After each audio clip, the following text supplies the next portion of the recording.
आता एक मोठी अपडेट नवी दिल्लीतून सध्या समोर येतेय। संसदेच्या बाहेर सध्या पायऱ्यांवरती विरोधकांकडून आंदोलन केलं जात असल्याचं दिसून येतंय। थेट आपण दिल्लीमध्ये जाऊयात। नवी दिल्ली या ठिकाणी सध्या विरोधकांकडून संसदेबाहेर जोरदार निदर्शनं करण्यात येत आहेत।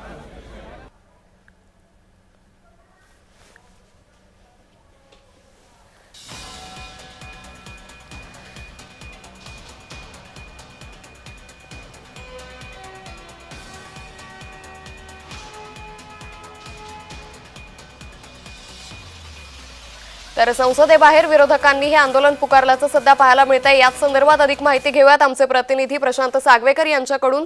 प्रशांत, आपण पाहतोय संसदेबाहेर विरोधकांनी हे आंदोलन केलं जातंय, हातावर काळा फीत बांधून ही निदर्शनं केली जात आहेत। नक्कीच गेल्या काही दिवसांपासून आपण जर बघितलं तर जसं राज्यामध्ये वेगवेगळ्या गोष्टींसाठी सत्ताधाऱ्यांच्या विरोधामध्ये आंदोलनं होत आहेत, तशीच आंदोलनं आता आपल्याला संसदेच्या पावसाळी अधिवेशनामध्ये होताना दिसत आहेत। वेगवेगळ्या मुद्द्यावरून सत्ताधाऱ्यांना घेरण्याचा प्रयत्न होतोय। ज्या पद्धतीनं मोदींनी आपल्याला आठवत असेल पहिल्याच दिवशी भाषणामध्ये सांगितलं होतं, पहलगाम असेल किंवा ऑपरेशन सिंदूर असेल, या बाबतीमध्ये विरोधकांना त्यांनी एक आवाहन केलं होतं की तुम्ही या संपूर्ण प्रकरणा संदर्भात सकारात्मक बोला किंवा त्या पद्धतीची वाहवा करा।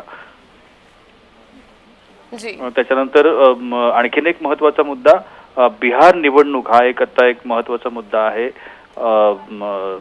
येणारी जी निवडणूक आहे या निवडणुकीमध्ये जर सत्ता हातात ठेवायची असेल तर महत्त्वाची भूमिका ही या संपूर्ण याच्यामध्ये असणार आहे। त्यामुळे विरोधक आणि सत्ताधारी या गोष्टीवरून सातत्यानं आक्रमक होताना आपल्याला पाहायला मिळणारच आहे। धन्यवाद प्रशांत, आपण दिलेल्या सविस्तर माहितीसाठी। त्यामुळे एकंदरीतच संसदेबाहेर विरोधक आक्रमक झाले।